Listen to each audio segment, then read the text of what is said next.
हाँ जी, तो कैसे हैं आप लोग। तो आज जो चैप्टर पढ़ने वाले हैं उस चैप्टर का नाम है मोल कॉन्सेप्ट एंड स्टोइकोमेट्री। तो वैसे तो एक चैप्टर बहुत लंबा है, लेकिन हम आलतू फालतू बातें नहीं करेंगे। हम वही बातें करेंगे जिनसे आपका एग्जाम में सवाल आता है। और बस ये एक लेक्चर देखने के बाद आई कैन गारंटी कि आपका एग्जाम में मोल कॉन्सेप्ट और स्टोइकोमेट्री से कोई भी प्रश्न, कोई भी सवाल छूटने वाला नहीं है। तो कॉपी पेन लेके बैठिए और जो भी मैं सवाल दूंगा, जो भी मैं आपको यहाँ नोट्स लिखवाऊंगा, उसको आप अपनी कॉपी में नोट्स कॉपी कीजिएगा। और सवाल जब लिखेंगे यहाँ पर तो वीडियो को पॉज करके खुद से एक बार ट्राई करना है, फिर सॉल्यूशन देखना है। ठीक है, तो चलिए शुरू करते हैं। फर्स्ट टॉपिक हमारा आता है गे-लुसैक लॉ ऑफ कंबाइनिंग वॉल्यूम्स। तो पहले अपन इसका स्टेटमेंट लिखते हैं कि गे-लुसैक भाई क्या कहना चाह रहे थे। देखिए, तो गे-लुसैक लॉ कहता है कि व्हेन गैसेस कंबाइन और produce in a chemical reaction, जब एक केमिकल रिएक्शन में गैसेस कंबाइन करती हैं या फिर गैसेस प्रोड्यूस होती हैं, तो क्या होता है देखो, they do so in a simple whole number ratio by volume. Whole number ratio by volume और आपका under similar temperature and pressure. Under similar temperature and pressure. तो गे-लुसैक भाई ने कहा कि जो आपका गैसेस कंबाइन करती हैं या फिर प्रोड्यूस होती हैं केमिकल रिएक्शन में, तो उनका जो रिएक्शन करने का जो तरीका होता है वॉल्यूम के अकॉर्डिंग, वो आपका एक सिंपल होल नंबर रेशियो में होता है। फॉर एग्जाम्पल देखिए, जैसे आपने यहां पर लिया, फॉर एग्जाम्पल देखो, आपने यहां पर लिया H2 gas plus oxygen gas. तो ये जब आपस में कंबाइन करती हैं तो आपको मिलता है H2O। H2O liquid.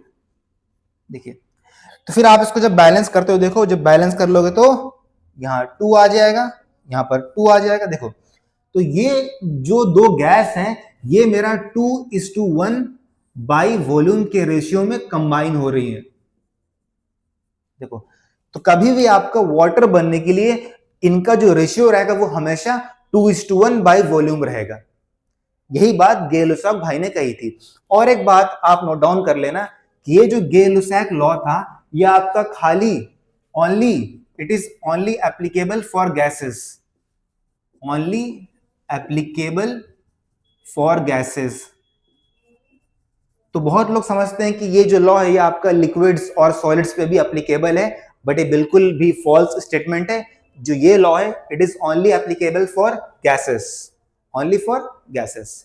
ठीक है, तो कॉपी कर लीजिए। चलिए, ठीक है, हो गया, आगे बढ़ते हैं। आइए,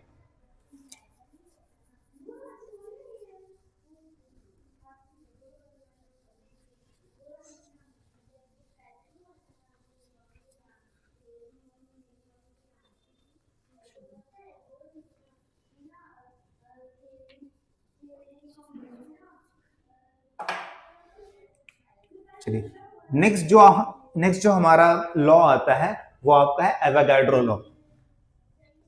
एवोगाड्रो लॉ, या फिर इसको आप बोल सकते हो एवोगाड्रो हाइपोथेसिस। Avogadro hypothesis. चलिए, तो ये लॉ क्या कहता है आपसे, पहले इसका स्टेटमेंट लिखते हैं अपन। आइए, साथ साथ कॉपी कीजिए। इक्वल वॉल्यूम,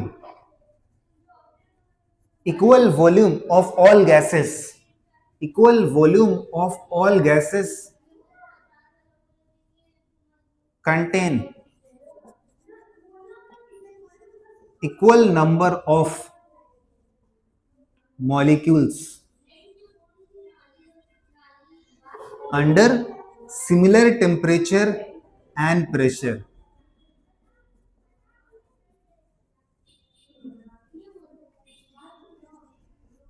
तो आपका same volume of all gases, कोई भी गैस ले लो, अगर आपका उसका सेम वॉल्यूम है तो उसमें आपका सेम नंबर ऑफ मॉलिक्यूल्स रहेंगे। सर समझ में नहीं आया, रुकिए एक एग्जांपल देता हूं आपको, बहुत अच्छे से समझ में आ जाएगा। ये आपका सवाल भी आया था, ठीक है, ये आपका एक प्रीवियस ईयर क्वेश्चंस में से एक सवाल मैं दे रहा हूं एग्जांपल के तौर पर। देखो, जैसे मान लो मेरे पास गैस ए है और इसका यहां पर वॉल्यूम है 150 सेंटीमीटर क्यूब। तो जब इसका वॉल्यूम इतना है तो इसके पास आपका x नंबर ऑफ मॉलिक्यूल्स हैं, तब इसके पास x नंबर ऑफ मॉलिक्यूल्स हैं, ठीक है। और फिर हमने एक और गैस लिया B का वॉल्यूम है 75 सेंटीमीटर क्यूब। तो इसमें कितने मॉलिक्यूल्स होंगे आपको वो बताना है। देखिए, और कंडीशंस सवाल में दे दी थी कि आपका यहां पर सिमिलर टेम्परेचर और प्रेशर है, ठीक है। देखो यहां पर आपका जो वॉल्यूम है, वॉल्यूम हाफ हो रहा है, और हमने क्या सीखा था इस लॉ में, equal volume of all gases contain equal number of molecules. अगर वॉल्यूम हाफ हो रहा है तो आपका मॉलिक्यूल्स भी हाफ हो जाएगा, सिंपल सा, ठीक है। बोलो बोलो बोलो, क्या हुआ? नहीं, अभी थोड़ा बिजी है, बाद में, चलिए, ठीक है। तो आपका देखो यहां पर अगर वॉल्यूम हाफ हो रहा है तो आपका जो नंबर ऑफ मॉलिक्यूल्स है वो भी हाफ हो जाएगा। देखिए x/2 मॉलिक्यूल्स हो गए। अगर आपसे यहां कोई पूछता, देखो गैस ए हो, बी हो, सी हो, उससे आपका फर्क नहीं पड़ता सवाल में। जैसे मान लो आपको अगर सवाल में बोलता सी गैस, अगर बोलता यहां पर मान लो 300 सेंटीमीटर क्यूब, देखो यहां पर आपका जो वॉल्यूम है, वॉल्यूम डबल हो रहा है, तो जो मॉलिक्यूल्स हैं वो भी आपका डबल हो जाएंगे, 2x मॉलिक्यूल्स, ठीक है। तो एवोगाड्रो लॉ से अगर आपका सवाल आता है तो ऐसे ही सवाल आएगा, नहीं तो सवाल नहीं आता है, ठीक है। चलिए कॉपी कर लीजिए, ठीक है, आगे बढ़ते हैं। कॉपी कर लिए?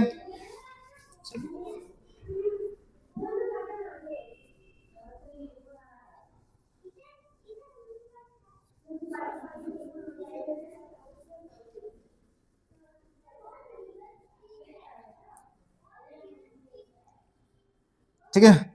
तो अगर आप में से किसी को लग रहा हो कि वीडियो थोड़ी स्लो है तो आप उसको 1.5x में देख लेना। अगर किसी को लग रहा है कि वीडियो थोड़ी फास्ट है तो आप इसको 0.75x में कर सकते हो, इट्स योर विश, ठीक है। चलिए, जो हमारा टॉपिक आएगा वो आएगा मेन मोल कॉन्सेप्ट वाला टॉपिक। देखिए, तो मेन जो हमारा टॉपिक है मोल, उसके बारे में कुछ जानकारी हासिल करते हैं। देखिए मोल के बारे में, देखो चूंकि ये एक रिवीजन लेक्चर तो इसमें हम बहुत बेसिक में नहीं जाएंगे, हम इंपॉर्टेंट ही बातें कर रहे हैं। आइए, आपका 1 मोल का मास जो होता है, 1 मोल का जो मास होता है हम उसको कहते हैं मोलर मास। 1 मोल का जितना मास होगा उसको क्या बोलते हैं अपन? मोलर मास, ठीक है। अब देखिए 1 मोल में आपके पास जितने नंबर ऑफ पार्टिकल्स आएंगे, 1 मोल में आपके पास जितने नंबर ऑफ पार्टिकल्स आएंगे हम उनको कहते हैं एवोगाड्रो नंबर, एवोगाड्रो नंबर। और ये एवोगाड्रो नंबर का वैल्यू क्या आता है जी? बोलिए बोलिए। हाँ, 6.022 into 10⁻23 ये आपका आता है। अब अगर यहां पार्टिकल्स की जगह आपका एटम्स है तो यहां आप एटम्स लिख देना। आपका अगर यहां एटम्स की जगह मॉलिक्यूल्स है तो आप यहां मॉलिक्यूल्स लिख दोगे। एंड सिमिलरली अगर आपका आयंस है तो आप आयंस लिख दोगे, ठीक है, आपकी इच्छा। नेक्स्ट हमारा आता है, देखिए 1 मोल में जितना वॉल्यूम होगा, वॉल्यूम अपन उसको बोलते हैं मोलर वॉल्यूम। 1 मोल में जितना वॉल्यूम होता है हम उसको क्या बोलते हैं? Molar volume.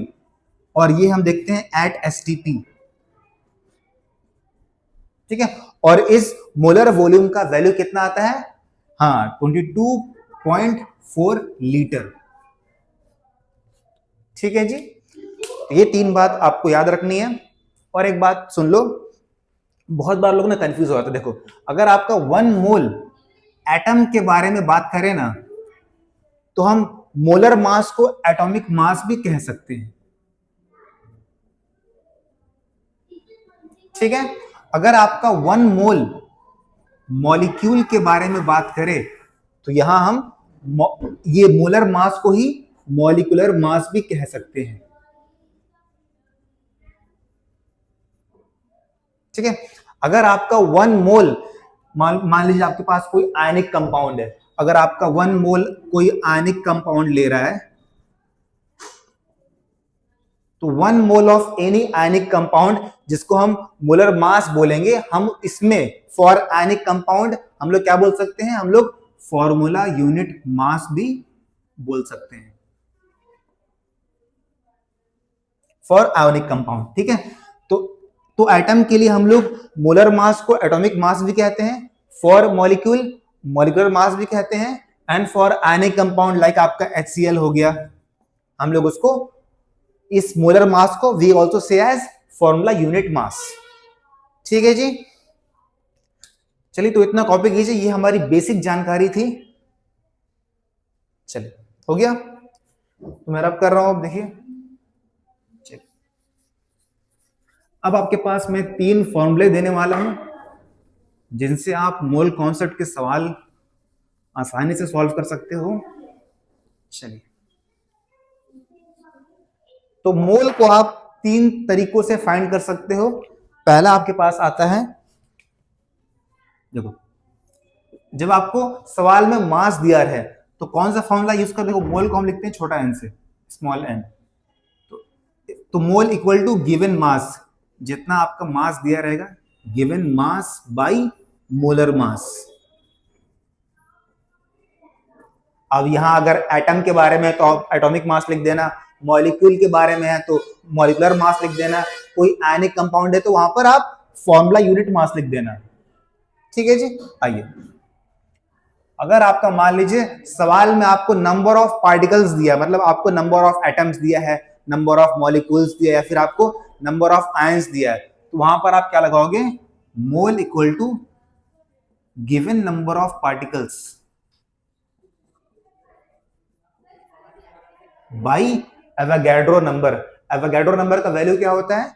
6.022 10 पावर 23, ठीक है। ये एक फॉर्मूला हो गया, और ये दूसरा फॉर्मूला हो गया। और एक फॉर्मूला आपके पास आता है, देख लो। चलिए, मोल का एक और फॉर्मूला होता है, जिसको हम एट यूज करते हैं, एट एसटीपी पे। अगर आपको सवाल में एसटीपी दिया है, एसटीपी कंडीशंस, तो ही आप इस फॉर्मूला को यूज करोगे। क्या है formula? Given volume by molar volume. Molar volume की वैल्यू क्या होती है एसटीपी पे? 22.4 लीटर। इस वॉल्यूम को भी आप लीटर में रखना। चलिए, ठीक है, तो कॉपी कीजिए, फिर आपको सवाल देते हैं। चलिए, ठीक है।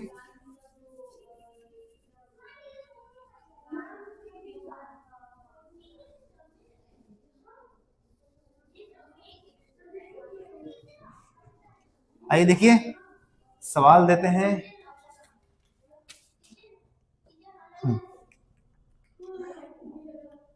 तो मैंने इस वीडियो में जो भी सवाल लिए हैं, वो सारे सवाल आपका प्रीवियस ईयर क्वेश्चंस में हैं, ठीक है। तो मैंने खुद से यहाँ वहां से सवाल नहीं लिए हैं, ठीक है।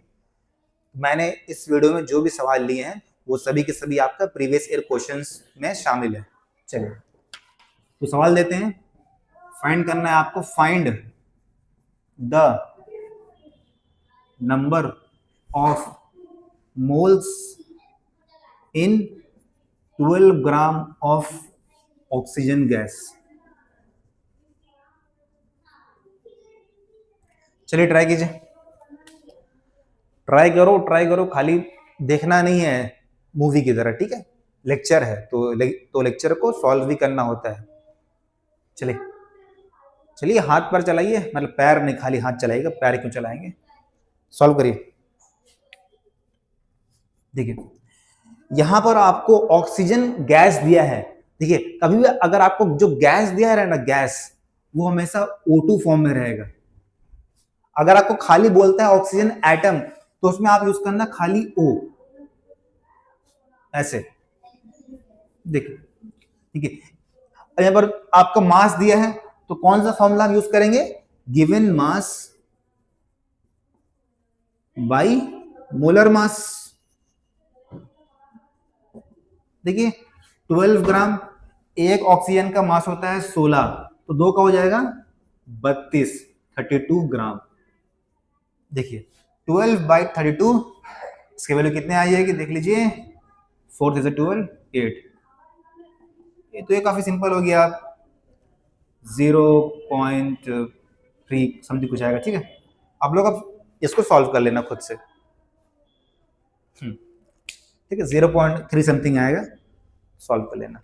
हो गया जी। अब नेक्स्ट सवाल लेते हैं जो थोड़ा सा अच्छा लेवल का है, सॉल्व करना उसको।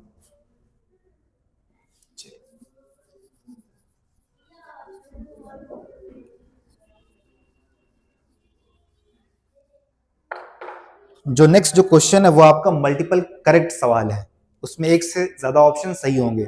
आइए,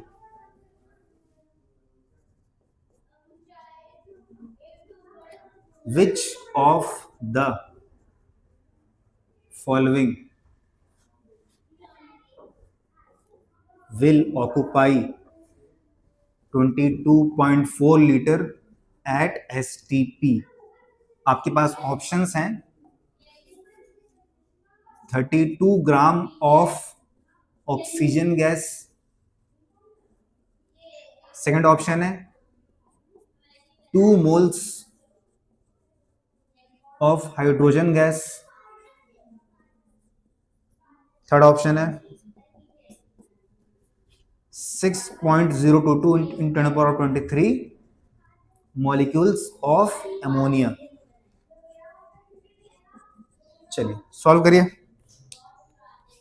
बोलिए जी कौन सा ऑप्शन सही है, इसमें कौन सा ऑप्शन फॉल्स है, बोलिए। हाँ जी बोलिए कौन सा ऑप्शन सही है, कौन सा ऑप्शन गलत है, जवाब दीजिए। आइए मैं करूं, चलिए देखिए आपको यहां पर दिया है, इसमें से कौन सा ऑप्शन इतना लीटर एसटीपी पे ऑक्यूपाई करेगा। देखिए हमने एक बात आपके साथ की थी कि क्या की थी, एक मोल में जितना वॉल्यूम होता है उसको अपन कहते हैं मोलर वॉल्यूम, और उस मोलर वॉल्यूम का वैल्यू क्या होता है एसटीपी पे, 22.4 लीटर। तो इसका मतलब क्या हुआ कि इसमें एक मोल है, ठीक है। अब देखिए फर्स्ट ऑप्शन पे आते हैं, 32 gram of oxygen gas, oxygen gas मतलब O2, तो इसमें मोल फाइंड कर लो। अगर इसमें जो मोल आ रहा है वो 1 के बराबर है, मतलब ये मेरा सही ऑप्शन है। गिवन मास कितना है 32 ग्राम है, और इसका मोलर मास क्या आएगा 32, तो 1, मतलब 1 मोल, मतलब ये मेरा सही ऑप्शन है। ये तो ऑफ कोर्स रॉन्ग ऑप्शन, क्योंकि यहां पर पहले से 2 मोल दे दिया है, मतलब गलत, हमको 1 मोल चाहिए। देखिए इसमें इतना नंबर ऑफ मॉलिक्यूल्स आपको दिया है, आप मोल फाइंड कर लो, ये आपका गिवन नंबर ऑफ पार्टिकल्स है, बाई एवोगाड्रो नंबर जब करोगे तो 1 मोल ही तो आएगा। कितना आ गया है, ये आ गया आपके पास 1 मोल आ गया, मतलब ये भी सही ऑप्शन है। तो आपके पास option 1 and 3 are the right answer. तो ये भी सवाल आपका आया है प्रीवियस ईयर क्वेश्चंस में, ठीक है। चलिए कॉपी कर लीजिए, रब करते हैं, ठीक है, आगे बढ़े। चलिए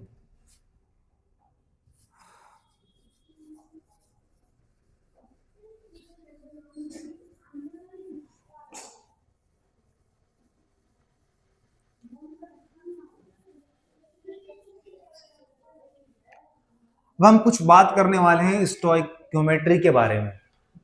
आइए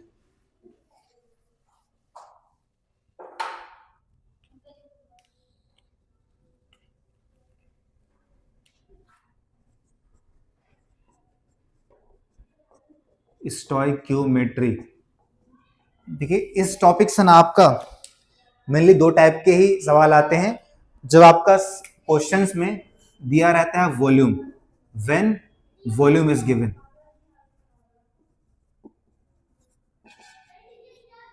ठीक है, या तो आपको सवाल में वॉल्यूम के बारे में कुछ दिया रहा है और वॉल्यूम आपका मोस्टली सेंटीमीटर क्यूब में दिया रहता है, ठीक है, चलिए, या फिर कभी कभी लीटर या फिर कभी कभी एमएल में भी दे सकता है।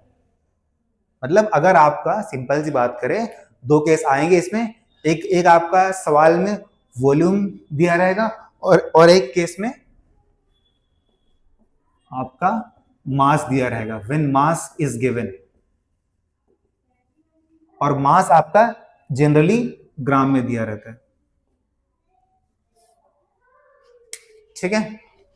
अब देखो, अब सॉल्व करना, आप सॉल्व कैसे करेंगे ऐसे सवालों को? आप देखो, जब आपका वॉल्यूम दिया रहेगा तो आपको खेलना है सिंपल सा वॉल्यूम वॉल्यूम, तो आपको वॉल्यूम वॉल्यूम खेलना है। अब कैसे खेलना है वो मैं आपको सिखाऊंगा, बस थोड़ा देर रुक जाओ।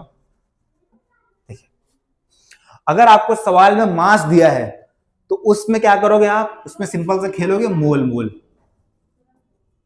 जी हाँ, खेल ही है जी, chemistry is just a game. चलिए, फिलहाल के लिए इतना कॉपी कर लो, कैसे खेल खेलना है, कैसे वॉल्यूम वॉल्यूम खेलेंगे, कैसे मोल मोल खेलेंगे, वो मैं अभी आपको समझाने वाला हूँ, ठीक है। बस थोड़ा देर वेट कर लो, थोड़ा पेशेंस रखो, अभी फिर सवालों से मैं आपको एक्सप्लेन करूंगा अच्छे से। कॉपी कर लीजिए इतना, आगे बढ़े, चलिए, ठीक है। जब वॉल्यूम दिया रहा तो आपको खेलना है वॉल्यूम वॉल्यूम, और अगर सवाल में आपका मास दिया रहा तो आप क्या करोगे? मोल मोल खेलोगे। आइए सवाल देते हैं आपको, उससे समझ में आएगा अच्छे से।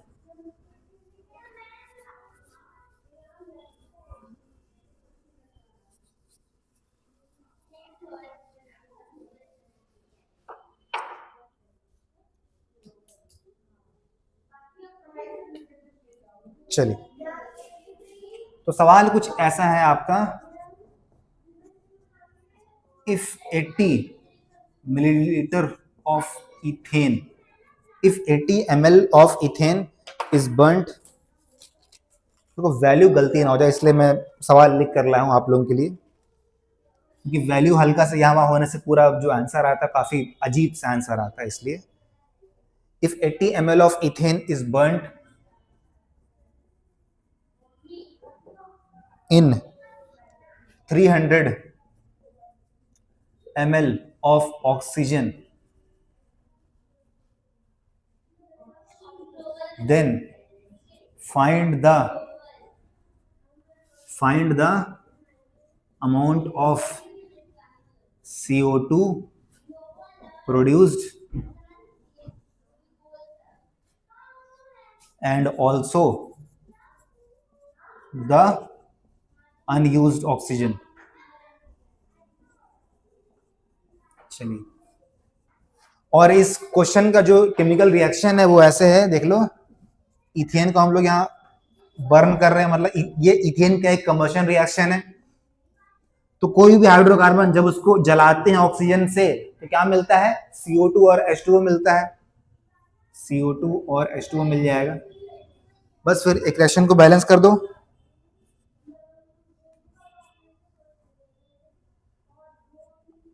चलिए, तो फाइंड कीजिए जी, इसमें कितना आपका CO2 फॉर्म हो रहा और कितना आपका अनयूज्ड ऑक्सीजन है। तो एक बार ट्राई करो, फिर मैं एक्सप्लेन करता हूं।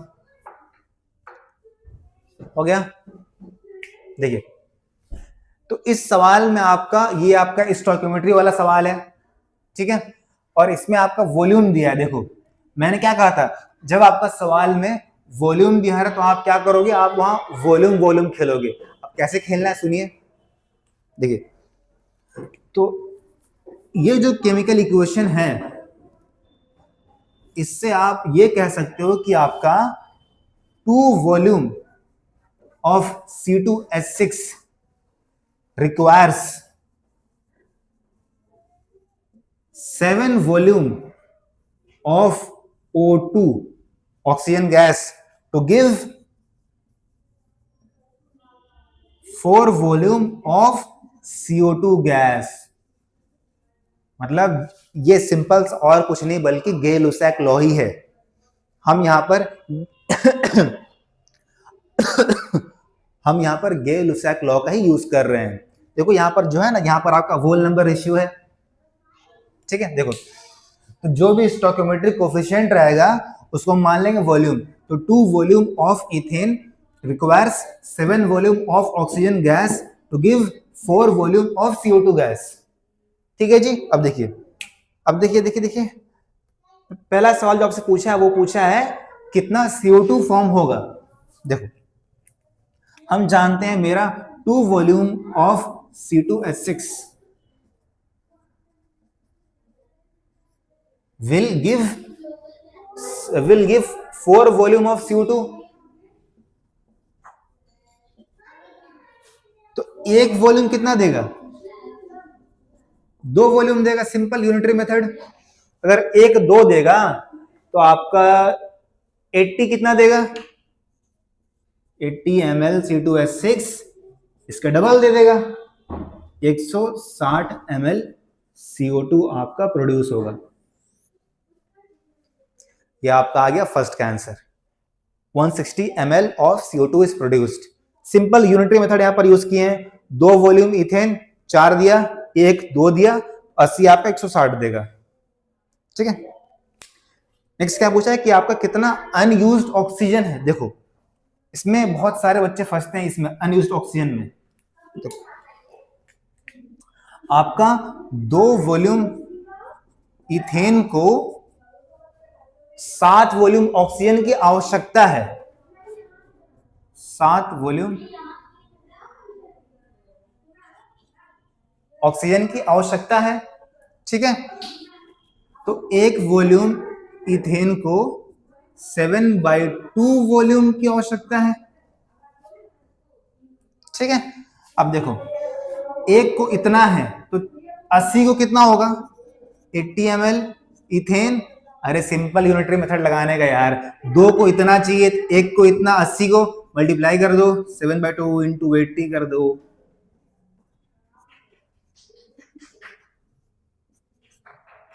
कितना है? देखो 280 ml ऑक्सीजन। लेकिन ये आपको आंसर नहीं है, इतना ऑक्सीजन आपका यूज हुआ है। ये जो आपका आया है ना, ये जो आपका जो वैल्यू आया है, इतना ऑक्सीजन यूज हुआ है। तो कितना ऑक्सीजन बच गया? जो बच गया वो आपका है unused oxygen.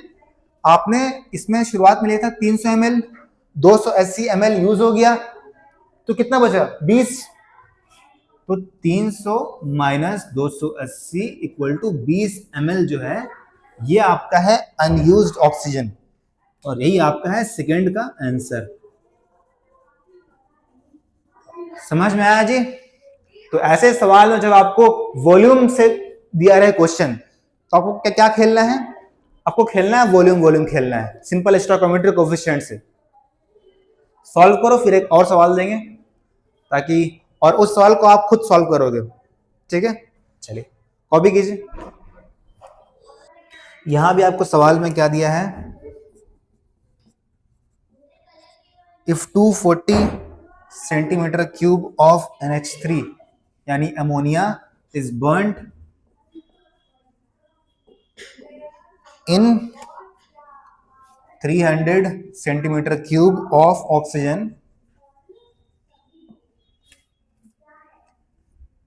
find the composition of the resultant gaseous mixture।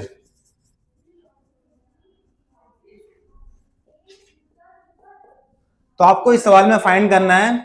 आपको 240 सेंटीमीटर क्यूब अमोनिया दे दिया है, इतना आपका ऑक्सीजन है, उसमें उसको बर्न कर रहे हैं अपन। आपको फाइंड करना है कितना आपका नाइट्रोजन गैस प्रोड्यूस हुआ है, और कितना ऑक्सीजन गैस यूज हुआ है, और कितना अनयूज्ड ऑक्सीजन है। ये 3 चीज आपको फाइंड करनी है। चलिए एक बार ट्राई कीजिए।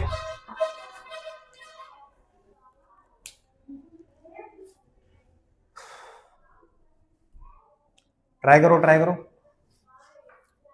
ठीक है, ठीक है, हो गया। अब मैं ट्राई करता हूँ, देखिए। तो यहां पर देखो आपको वॉल्यूम वॉल्यूम दिया है। अगर सवाल में स्टोइकियोमेट्री वाले सवाल में अगर आपको वॉल्यूम दिया रहे तो आपको क्या करना, आपको खेलना है वॉल्यूम वॉल्यूम, बस सिंपल सा। अगर सवाल में स्टोइकियोमेट्री वाले आपको वॉल्यूम दिया रहे, क्या खेलना है, वॉल्यूम वॉल्यूम। कैसे खेलना है, देखिए सिंपल स्टोइकियोमेट्री कोफिशिएंट से, मतलब four volume of NH3 ammonia requires 3 volume of oxygen to give 2 volume of nitrogen gas. Simple, वही लाइन 2 लिख दो बस। समझ में आई बात। 4 volume of ammonia requires 3 volume of oxygen gas to give 2 volume of nitrogen gas. Stoichiometry coefficient से ही हम वॉल्यूम वॉल्यूम खेल रहे हैं। आइए, जो पहला जो सवाल रहेगा आपका कि कितना N2 गैस फॉर्म हो रही है, कितना फॉर्म हो रही है, देखिए आपका 4 वॉल्यूम अमोनिया से 2 वॉल्यूम N2 गैस फॉर्म हो रही है, तो एक वॉल्यूम से कितनी फॉर्म होगी, 2/4 यानी 1/2 वॉल्यूम फॉर्म होगी। आपके पास एक्चुअली में कितनी अमोनिया है, 240 अमोनिया है, तो बस मल्टीप्लाई कर दो, सिंपल यूनिटरी मेथड। 1/2 इंटू 240 करो, कितना आएगा, ये आपका आ जाएगा 120 सेंटीमीटर क्यूब। तो आपके पास N2 गैस कितनी फॉर्म हो रही है, N2 gas 120 centimetre cube form हो रही है। नेक्स्ट सवाल, कितना ऑक्सीजन गैस यूज हुआ है, देखो 4 वॉल्यूम अमोनिया को 3 वॉल्यूम ऑक्सीजन की आवश्यकता है। यहां लिखते हैं 4 वॉल्यूम अमोनिया को 3 वॉल्यूम ऑक्सीजन की आवश्यकता है, तो एक को 4 को वहां लेके जाएंगे, 3/4 वॉल्यूम ऑक्सीजन की आवश्यकता है। आपके पास एक्चुअली में कितना है, इतना ऑक्सीजन है, मतलब इतना अमोनिया है 240।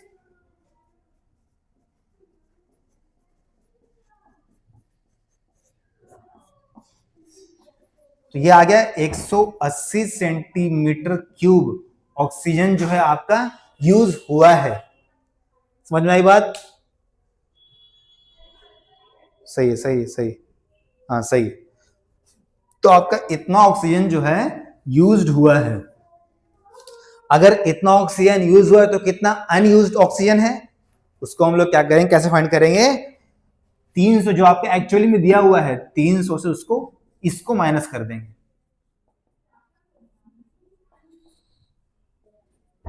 तो जो ये वैल्यू आ रहा ये आपका है अनयूज्ड ऑक्सीजन, मतलब इतना जो ऑक्सीजन है आपका रिएक्शन होने के बाद बच गया, जो यूज नहीं हुआ है। तो ऐसे स्टोइकियोमेट्री वाले सवाल जहां पर आपको वॉल्यूम दिया रहा है, तो वहां पर आप क्या खेलोगे, वॉल्यूम वॉल्यूम खेलोगे, और उसके बाद सिंपल सा इस मेथड से सॉल्व कर दोगे आसानी से। ठीक है, कॉपी कीजिए। चलिए, अब जो हमारा जो टाइप 2 था, जब सवालों में मास दिया रहा है तो आप वहां क्या खेलोगे, वहां आप खेलोगे मोल मोल खेलोगे। अब कैसे खेलना वो हम देखते हैं सवालों से। देखिए सवाल देता हूं आपको, पहला सवाल, चलिए देखिए, ये जो सारे सवाल दे रहा हूं सारे के सारे आपका प्रीवियस ईयर क्वेश्चंस में आए हुए हैं। ठीक है, देखिए तो आपको यहां एक रिएक्शन दिया हुआ है, देख लो, एल्यूमिनियम कार्बाइड है ये Al4C3, और साथ में आपको दिया है वाटर। जब कंबाइन करेगा तो क्या देगा, एल्यूमिनियम हाइड्रोक्साइड दे देगा।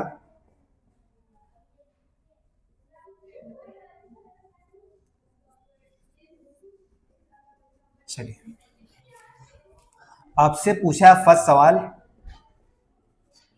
What mass of aluminium carbide, sorry, what mass of aluminium hydroxide is formed from 12 gram of aluminium carbide. ये आपका फर्स्ट सवाल है। और जो सेकंड सवाल है, देखिए आपको इस क्वेश्चन में ना एल्यूमिनियम कार्बाइड का मास ऑलरेडी दिया हुआ है, कितना है, और ये आपका उसका मोलर मास है, ठीक है। ये दिया हुआ आपको 144, और आपको एल्यूमिनियम हाइड्रोक्साइड का भी वो लोग मास दे दिए पहले से, तो इतना आपके लिए वो लोग आसान कर दिए हैं। चलिए, इसका मास दिया है 78। तो ये जो मास, ये जो आपका मोलर मास है, ये है फॉर एल्यूमिनियम कार्बाइड, ये जो मोलर मास है ये है फॉर एल्यूमिनियम हाइड्रोक्साइड, ठीक है। नेक्स्ट सवाल पूछा है इन्होंने, what volume of methane at STP is obtained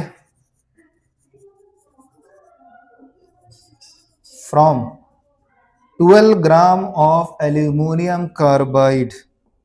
चलिए सॉल्व करिए जी, एक बार ट्राई तो कीजिए, एक बार ट्राई करो, नहीं बन पाया तो मैं तो हूं ही। चलिए कम ऑन, ट्राई ट्राई करो, ट्राई करो। चलिए ठीक है। तो कभी भी सवाल देख के ना घबराना नहीं है, एटलीस्ट आपको जो भी आता है, जो भी आपको फॉर्मूला याद है, कुछ भी अगर याद आ रहा हो तो उसको एटलीस्ट लिखा करो। सवाल देख के ये मत सोचा करो कि हमसे ये सवाल सॉल्व नहीं होगा। एटलीस्ट जो भी आपको फॉर्मूला याद है उसको पहले कॉपी में लिखो, शायद कहीं आपसे सॉल्व हो जाए। तो इसीलिए बोलते हैं हमेशा ट्राई किया करो।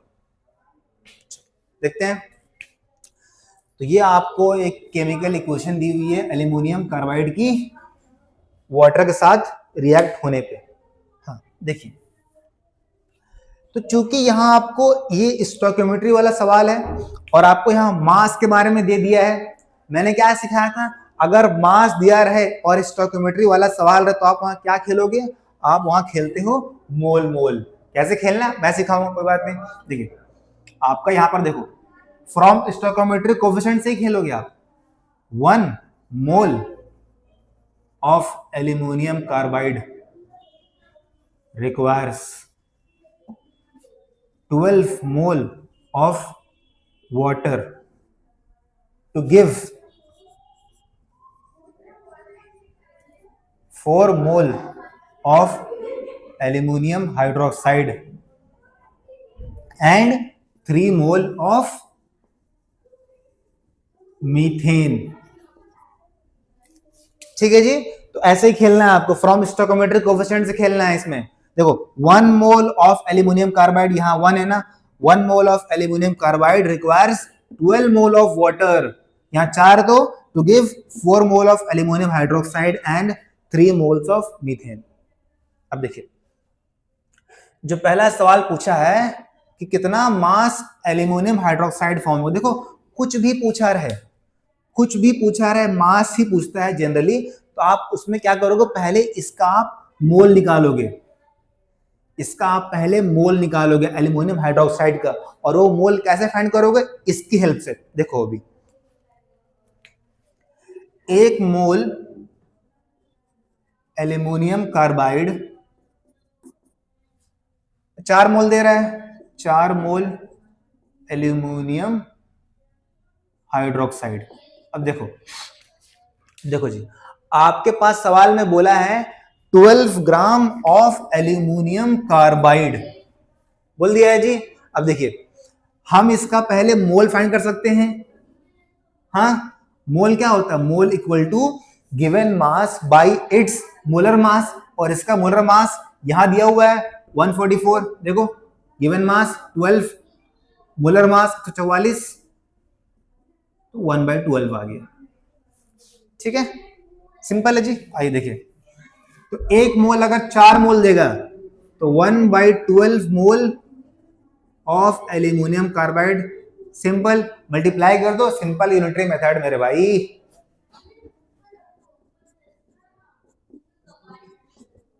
वन बाय 3 मोल आ गया आपके पास एल्यूमिनियम हाइड्रोक्साइड।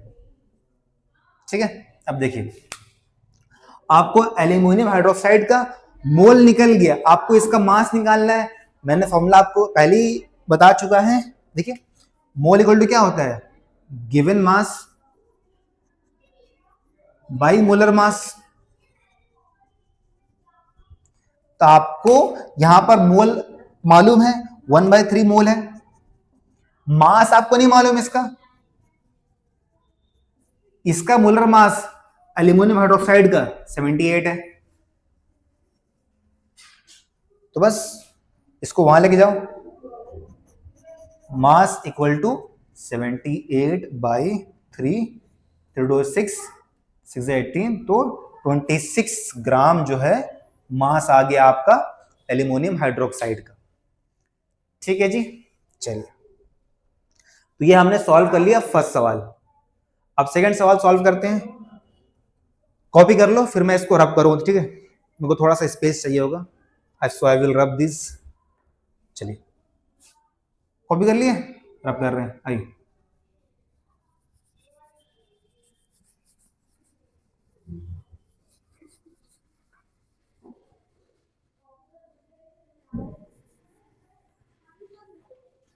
अब देखिए नेक्स्ट है कि कितना वॉल्यूम ऑफ मीथेन फॉर्म होगा at STP obtained from 12 gram of aluminium carbide. तो पहला काम 12 ग्राम दिया है, 12 ग्राम एल्यूमिनियम कार्बाइड में कितना मोल होगा, गिवन मास बाई मोलर मास, मतलब मोल इक्वल टू 12 बाई इसका मोलर मास क्या है 144, तो 1/12 ये आ गया मोल, 1/12 मोल आ गया। अब देखिए देखिए हो गया, बढ़िया बढ़िया। हाँ देखिए आपको पता है कि 1 मोल एल्यूमिनियम कार्बाइड जो है वो आपको 3 मोल मीथेन दे रहा है, ठीक है, और आपके पास एक्चुअली में है कितना, आपके पास एक्चुअली में 1/12 मोल ऑफ एल्यूमिनियम कार्बाइड है, मल्टीप्लाई कर दो,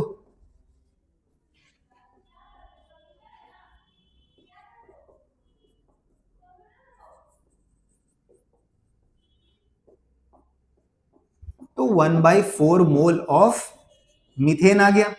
हाँ जी, अब आपके पास एक फॉर्मूला था एसटीपी वाला, क्या था, वो ये था कि mole equal to given volume by molar volume at STP, वो उसका वैल्यू क्या था 22.4 था ना जी। अब देखिए आपको मीथेन का मोल पता है, आपको मीथेन का मोल मालूम है ना जी, इसका ये वैल्यू आपको फिक्स रहता है, वॉल्यूम निकालना है, आराम से फाइंड कर लोगे आप। देखो मोल 1/4 आ गया, गिवन वॉल्यूम मान लो V, देखिए तो यहां से V आ जाएगा 22.4/4,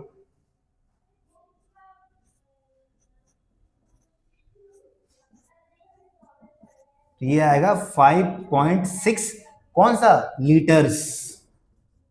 जो आंसर आता है इस फॉर्मूला से वो आपका आता है लीटर्स में, यहाँ जो 22.4 है ना ये भी आपका लीटर्स में ही अपन रखते हैं, ठीक है, तो सेकंड का भी आंसर आ गया, ऐसे ही फाइंड करना है आपको। चलिए कॉपी कर लीजिए, फिर आपको एक सवाल और देंगे और वो आपको खुद से सॉल्व करना है।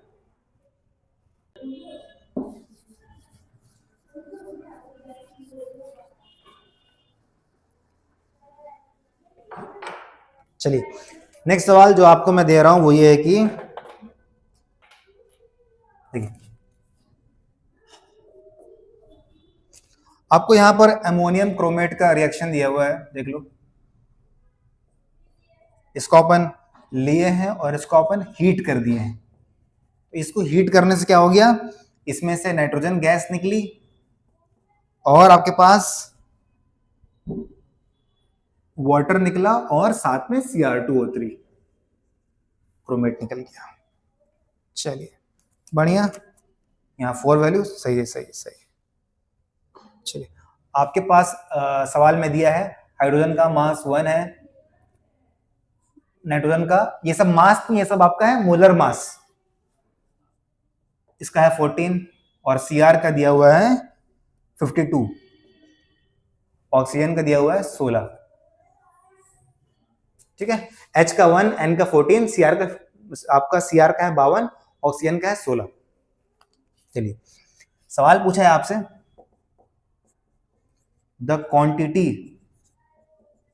इन moles of NH4 2Cr2O7 if 63 gram of NH4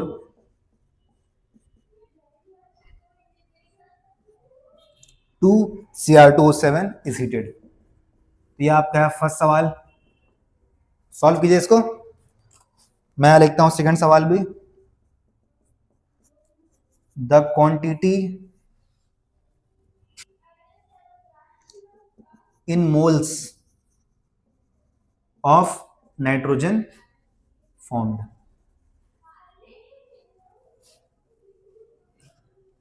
चलिए आपसे थर्ड सवाल इसी में पूछा है कि volume in litres of nitrogen gas evolve at STP।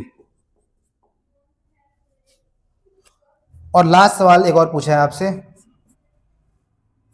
The mass in gram of Cr2O3 formed. चलिए सॉल्व करिए, चलो ट्राई करो, खुद से ट्राई करो। मैं एक बार देख लेता हूं कैमरे में रिकॉर्डिंग हो रही है कि नहीं, सही से हो रही है। चलिए बढ़िया बढ़िया बढ़िया, काफी शानदार रिकॉर्डिंग हो रही है। चलिए हो गया, ट्राई किए। चलिए देखिए मैं सॉल्व करता हूं। देखिए जो पहला सवाल है, आपको मोल्स फाइंड करने हैं, आपको मास दे दिए है। तो पहला काम ये होगा कि आपका ये जो कंपाउंड है, ये जो मॉलिक्यूल है, इसका आप मॉलिक्यूलर मास फाइंड कीजिए, इसका आप मोलर मास फाइंड कीजिए। कैसे करोगे? देखो आपके पास है NH4 2Cr2O7, N का मास है 14, 14 प्लस 4 इंटू 2, 18 टू जा, ये हो गया 36 हो गया। 36, एक Cr का है 52, तो 2 Cr का है 104 हो जाएगा, 104। एक ऑक्सीजन का 16, तो 7 का 2 2 4 कैरी 112, ये है ना, 2 4 का 7 4 11 112। तो ये कितना हो गया? देखो 2 प्लस 4 6, 6 प्लस 6 12 प्लस 1 4 प्लस 1 5, 252 हुआ। तो ये आ गया आपका मोलर मास। तो इसका क्या है मोलर मास? 252, 252 ग्राम। ठीक है, तो अब आसानी से इसका हम मोलर मास फाइंड कर सकते हैं। हमने यहां पर कुछ नहीं किया एक्स्ट्रा, हमने यहां पर सभी एटम्स का जो मास है उसको ऐड कर दिया है। सभी एटम्स का जो आपका एटॉमिक मास है उसको ऐड करके हमारा मोलर मास आ गया इतना। ठीक है, चलिए देखिए, तो इसमें मोल्स कितना आएगा? Mole equal to 63 by molar mass, given mass by molar mass. कितना आ रहा है वैल्यू देखो, तो इसका आएगा आई थिंक 1/4 कट रहा है, देख लेते हैं एक बार। हाँ बिल्कुल सही, बिल्कुल सही, 1/4 मोल्स आ गए। तो इसका आंसर आपका है 1/4। अब 1/4 को आप 0.25 मोल्स भी लिख सकते हो, कोई दिक्कत नहीं, कोई समस्या नहीं। ठीक है, जो नेक्स्ट सवाल है आपका वो है कि the quantity in moles of N2 formed. अब देखो, चूंकि ये स्टोइकियोमेट्री वाला सवाल है ना, और आपको इसमें मास वगैरह के बारे में पूछा हुआ है, तो मैंने बोला था स्टोइकियोमेट्री वाले सवाल जिसमें मास के बारे में पूछा जाए वहां आप कौन सा खेल खेलोगे, वहां आप खेलते हो मोल मोल। कैसे खेलोगे ये सिंपल से देख लो, कोई समस्या नहीं है। यहां आप क्या करोगे, देखो यहां आप क्या करोगे, 1 mole of NH4 to Cr2O7 give 1 mole of N2 and 4 mole of H2O and 1 mole of Cr2O3। ठीक है, तो जब भी आपको सवाल स्टोइकियोमेट्री वाला हो और उसमें मास के टर्म्स में कुछ पूछा हो, तो आप कौन सा खेल खेलते हो, वहां आप खेलते हो मोल मोल वाला। और वो खेल कैसे खेलते हो, with the help of stoichiometric coefficient. यहाँ 1 था इसलिए यहाँ 1 मोल, यहाँ 1 था इसलिए यहाँ भी 1 मोल, यहाँ 4 था 4, 1 था 1। ठीक है, अब देखो आपसे पूछा है the quantity in moles of N2 formed. अब देखो आपके पास 1 मोल NH4 टू Cr2O7 से 1 मोल N2 ही फॉर्म हो रहा है, तो 1/4 आपके पास एक्चुअली में 1/4 आया है इसका मोल, तो 1/4 मोल से 1/4 मोल ही फॉर्म होगा। अरे भैया जब 1 मोल से 1 मोल फॉर्म हो रहा है, एक्चुअली में 1/4 इसका आया है, 1/4 से 1/4 ही फॉर्म होगा। तो सेकंड का क्या आंसर है, same answer 1/4 moles of N2 formed. ठीक है, अब थर्ड देखो, volume in litres of N2 formed evolve eight STP। देखो सिंपल से यहां लगाएंगे फॉर्मूला अपना। ठीक है, हम जानते हैं क्या होता है, mole equal to given volume by molar volume at STP, यानी 22.4। आपको मोल मालूम है, 1/4 आया है N2 का, आपको वॉल्यूम फाइंड करना है, आराम से कर लोगे आप जी, हलवा है तो।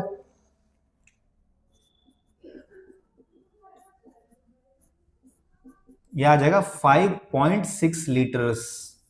ये हो गया आपका आंसर थर्ड का। नेक्स्ट आते हैं, नेक्स्ट आपसे पूछा है the mass in grams of Cr2O3 formed. देखो आपका 1 मोल अमोनियम क्रोमेट से 1 मोल Cr2O3 फॉर्म हुआ है, एक से एक फॉर्म हुआ, तो 1/4 मोल से 1/4 मोल ही फॉर्म होगा। तो हमको इसका मोल मालूम चल गया, हमको इसका मोल मालूम चल गया। फॉर्मूला क्या है, mole equal to given mass by molar mass. Given mass, आपको मास ही तो फाइंड करना है, मास, और इसका मोलर मास क्या होगा हम फाइंड कर सकते हैं। देखिए इसका मोलर मास क्या होगा, देखो यहां देखो, यहां करते हैं, देखिए Cr2O3, एक Cr का मास है 52, तो यहां पर 2 Cr तो 104, एक ऑक्सीजन का 16, तो 3 का 48, 8 + 4 12, 5 1, सही है ना, हाँ सही। चलिए 152 आ गया इसमें। मास निकालना है, देखो सिंपल से कर लो यार, 4 × 4, 4 × 12, 32। तो इसका जो मास है वो आ गया 38 ग्राम। ठीक है, तो ऐसे ही सवाल सॉल्व करना है स्टोइकियोमेट्री वाला। अगर आपको स्टोइकियोमेट्री वाला सवाल आए और उसमें सवाल में आपको वॉल्यूम दिया हो, तो आपको खेलना है volume volume with the help of stoichiometric coefficient. अगर आपको स्टोइकियोमेट्री वाला सवाल आए और आपको दिया है मास, तो आपको खेलना है mole mole with the help of stoichiometric coefficient. तो ऐसे ही सॉल्व करना है आपको। ठीक है, अब जो हमारा जो नेक्स्ट टॉपिक है, जो कि हाईली इंपॉर्टेंट है, मतलब इससे तो यार एक सवाल हर साल बनता ही है, इंपेरिकल।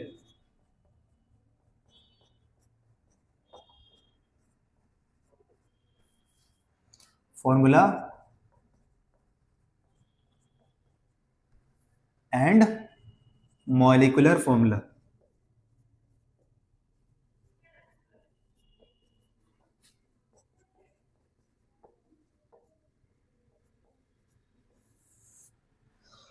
तो ये जो कॉन्सेप्ट है मैं आपको डायरेक्ट ना सवाल से ही समझाता हूँ डायरेक्ट, ताकि आपका कम टाइम में आपको आसानी से समझ में आ जाए। और ये जो सवाल मैं ले रहा हूँ ये आपका प्रीवियस ईयर क्वेश्चन में आया हुआ सवाल है। चलिए डायरेक्ट सवाल से समझते हैं।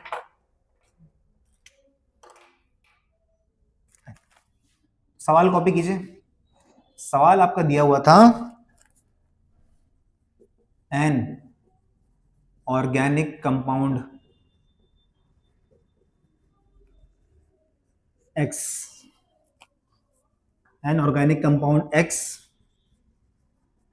contains carbon, oxygen and hydrogen, ठीक है। और the percentage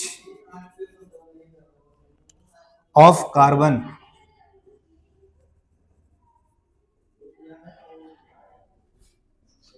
and hydrogen, the percentage of carbon and hydrogen are 47.4% and 10.5% respectively।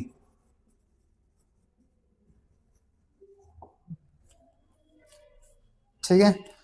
और आपको इस सवाल में दिया है द रिलेटिव,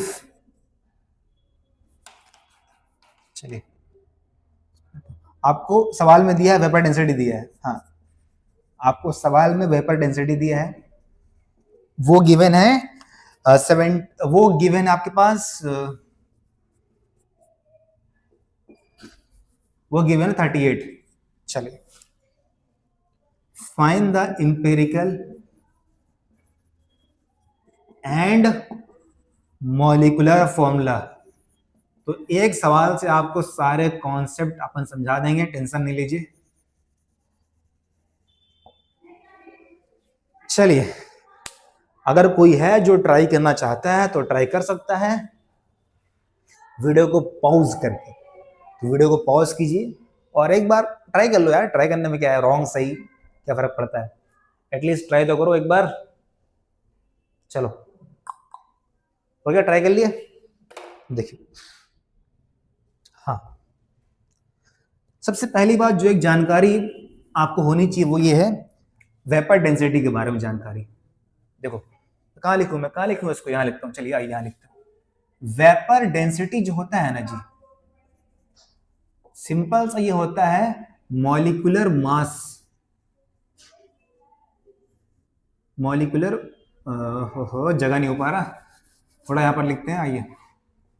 वेपर डेंसिटी जो आपका होता है ये होता है मॉलिक्यूलर मास बाई 2।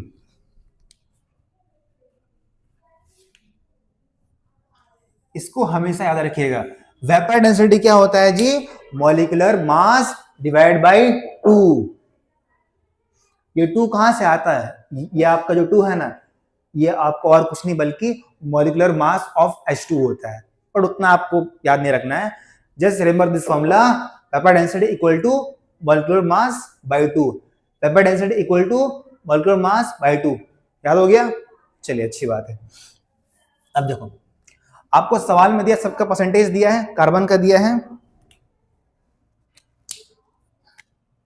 कार्बन का दिया है 47.4%, और आपको H का दिया है हाँ 10.5%। सर ऑक्सीजन का तो दिया ही नहीं है। अरे भैया टोटल होता है 100%, 100 से ये सबको माइनस कर दो, खाली कार्बन ऑक्सीजन और H ही तो है, 100 से माइनस कर दो। देखिए ऑक्सीजन का आ जाएगा, एक बार इसको ऐड करते हैं, ये दोनों को ऐड करते हैं, 47.4 9 7 57.9 आ रहा है। फिर इसको 100 से माइनस करते हैं,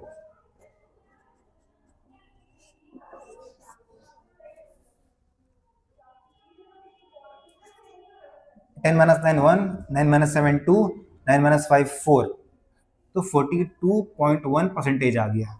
ठीक है, बढ़िया बढ़िया। चलिए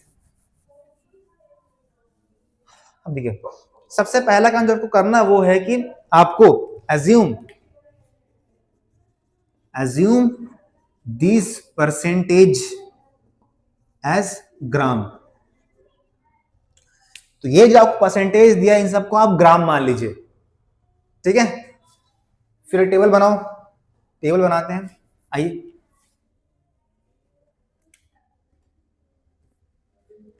कार्बन, हाइड्रोजन, ऑक्सीजन, ठीक है। इसका आपको मास दिया है, कितना दिया है 47.4 ग्राम मान लो इसको, और H कितना दिया 10.5 ग्राम, और ये कितना है ऑक्सीजन 42.1 ग्राम। अब आप जानते हो कार्बन का जो मोलर मास है वो होता है 12, H का होता है 1, ऑक्सीजन का होता है 16। फिर आप क्या करोगे, फिर आप ये सबका मोल्स फाइंड करोगे।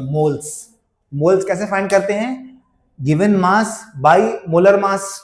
देखिए फिर 47.4 बाई 12, इसका क्या हो जाएगा 10.5 बाई 1, इसका हो जाएगा 42.1 बाई 16, ठीक है जी। अब देखिए, अब करना है डिवाइड आपको।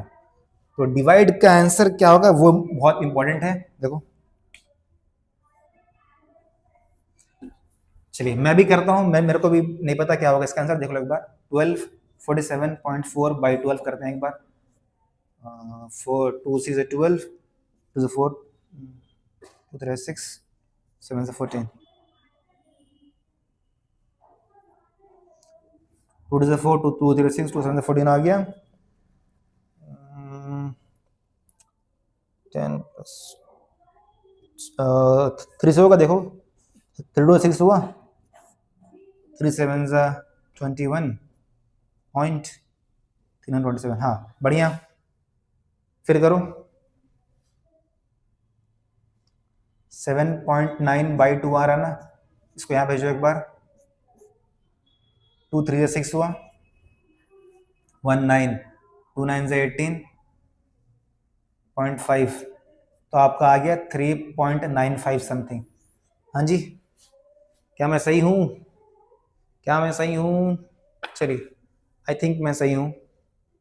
चलिए 39.5 आ गया, नहीं 3.95, 3.95 आ गया, बढ़िया। अब देखिए इसका तो 10.5 ही होगा, सिंपल सा। इसका देखो 16 बाई 42.1 का,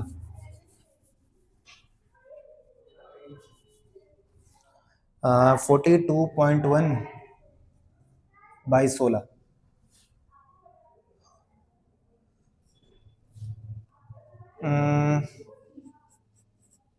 इसको डिवाइड ही कर लेते हैं 16 से, आइए। 16 421, 16 तो होता 32 होता है, 10 आया 101, 16 5 80 होता है, 6 96 होता है, हाँ 96, कितना आया 101 माइनस 96, 5 आएगा, 5 डॉट डालो इधर, जीरो डालो, 48, बस 26.3 यानी 2.63 आ जाएगा इसमें, 2.63 आ जाएगा। अब देखो जो सबसे छोटा है उससे आपको तीनों को डिवाइड कर देना है, जो सबसे छोटा है उससे आपको तीनों को, देखो मैंने सवाल ऐसा लिया जिसमें थोड़ा सा हार्ड कैलकुलेशन आ गया है। आपको एग्जाम में बहुत कम चांस है कि आपको इतना हार्ड कैलकुलेशन देगा वो, तो जो स्टेप है स्टेप पे मेन फोकस करो। अगर स्टेप समझ में आ गया तो आप एग्जाम में सवाल सॉल्व कर लोगे, ठीक है। देखिए यहां तक कर लिया। जो नेक्स्ट स्टेप है वो है कि जो इन तीनों में सबसे छोटा है ये है, उसको आप क्या करोगे, तीनों से डिवाइड कर दोगे। देखो ऐसे करोगे 3.95 बाई 2.63, 10.5 बाई 2.63, 2.63 बाई 2.63 है। ये आपको 1.5 देखने से ही फील हो रहा होगा। ये देखो ये आपको 4 कुछ आ रहा है, ये तो 1 आ रहा है। अब देखो क्योंकि आपको ना होल नंबर रेशियो चाहिए होता है, इसलिए आप इसमें डेसिमल में आ रहा है और आपको होल नंबर रेशियो चाहिए होता है, इसलिए सबको आप 2 से मल्टीप्लाई कर दोगे, इसको भी 2 से, इसको भी 2 से, इसको भी 2 से, तो क्या आ गया C2H8O2, नहीं सो C3 आ गया, C3H8O2। तो ये जो रेशियो आता है, ये सब जो हम ताम झाम किए हैं, इससे जो रेशियो आता है उसको हम लोग बोलते हैं इंपेरिकल फॉर्मूला। ठीक है, ये बेसिकली आपका एक सिंपलेस्ट रेशियो होता है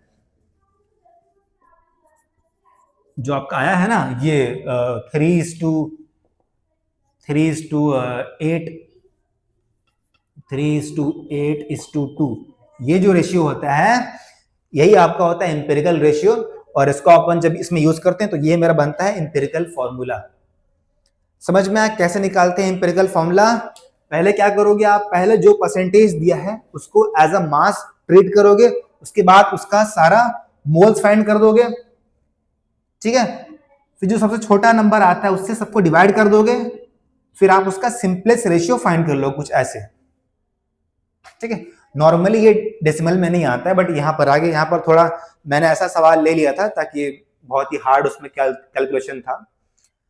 ठीक है, और नॉर्मली आपका एग्जाम में इतना हार्ड कैलकुलेशन वाला सवाल नहीं आता है, स्पेशली बोर्ड एग्जाम में। ठीक है, तो ये आपका आगे इंपेरिकल फॉर्मूला। अब देखो, ये तो मेरा हो गया इंपेरिकल फॉर्मूला।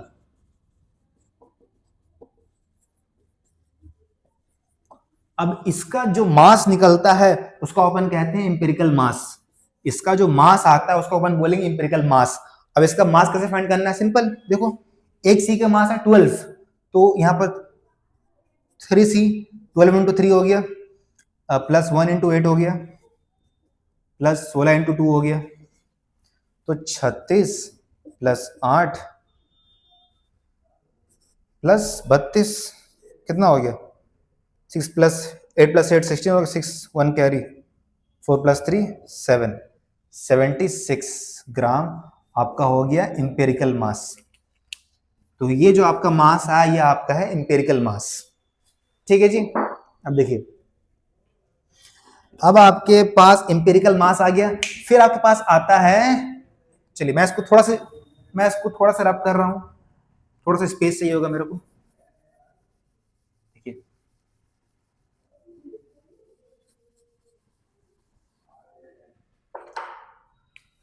फिर आता है आपके पास एक एन आता है, एन एक फैक्टर है सिंपल सा।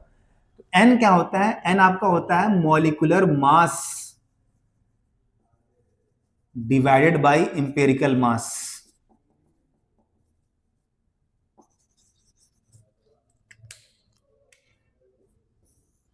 एन आपका क्या है? एक फैक्टर है जो जिसका वैल्यू आता है मॉलिक्यूलर मास बाय इंपेरिकल मास। तो क्या आप एन निकाल सकते हो? हाँ सर, हमको इंपेरिकल मास तो मालूम है, यहां से हमने फाइंड किया अभी, बट मॉलिक्यूलर मास तो कहीं सवाल में दिया नहीं हुआ। वेपर डेंसिटी दी हुई है। कैसे? देखो, वेपर डेंसिटी क्या होता है? Molecular mass by 2, so molecular mass equal to 2 into vapour density, यानी molecular mass equal to 2 into 38। So N क्या आ जाएगा? 2 इंटू 38। अरे यहां देखो ना, अरे इससे चलो, इंपेरिकल मास क्या है? 76 है, तो कट नहीं जाएगा, कट जा रहा था, ले एन का वैल्यू 1 आ गया। अब एन का जो वैल्यू आता है उसको आप मल्टीप्लाई करते हो इंपेरिकल फॉर्मूला में। एन का जो वैल्यू आता है उसको आप मल्टीप्लाई करते हो इंपेरिकल फॉर्मूला में, और फिर जो फॉर्मूला बनता है वो आपका हो जाता है मॉलिक्यूलर फॉर्मूला। एज यहां पर आपका एन का जो वैल्यू है वो 1 है, तो मल्टीप्लाई करने से भी कुछ चेंजेस नहीं आएंगे, इसलिए सेम टू सेम यही C3H8O2 ही आपका आंसर आ जाएगा। ठीक है जी, तो ऐसे सॉल्व करना है इंपेरिकल के सवाल। पहले क्या करना है आपको? जो परसेंटेज दिया है उसको मास मान के उसका मोल फाइंड करो, फिर उसका रेशियो निकालो सबसे छोटा वाला, से डिवाइड करके हो गया। फिर आप उसका होल नंबर रेशियो देख लो, फिर उससे जो आता है आपका वो आता है आपका इंपेरिकल फॉर्मूला। फिर इसका जो मास आएगा ये आपका है इंपेरिकल मास। फिर आप n निकाल लो, n कैसे फाइंड करोगे, मॉलिक्यूलर मास बाय इंपेरिकल मास। फिर n का वैल्यू निकाल के आप उसको इसमें मल्टीप्लाई कर दोगे। मान लो आपका n का वैल्यू 2 आता, इसमें मान लो सपोज करो आपका n का वैल्यू 2 आता, तो क्या करते हैं आप C3H8O2 को मल्टीप्लाई करते हैं 2 से, तो क्या आता C6H16O4। तो बीच में थोड़ा इशू हो गया था, मैंने रिकॉर्डिंग की थी और कुछ चीज़ें रिकॉर्ड नहीं हुई थी, फिर से रिकॉर्ड करना पड़ रहा है मेरे को और ये चीज़ काफ़ी यार ख़राब लगती है। खैर कोई बात नहीं, मैं एक बार फिर से चेक कर ले रहा हूँ। ठीक है, रिकॉर्डिंग हो रही है। तो आज का ये हमारा लास्ट टॉपिक है परसेंटेज कंपोजिशन। या आप कैसे फाइंड करते हो, जिस एलिमेंट का आपको फाइंड करना है पहले उसका आप मास लिख दोगे ऊपर में, divide by total molecular mass, जो भी आपको मॉलिक्यूल दिया रहेगा उसका पूरा टोटल लिख दोगे मास, और इनटू 100 कर दोगे मल्टीप्लाई।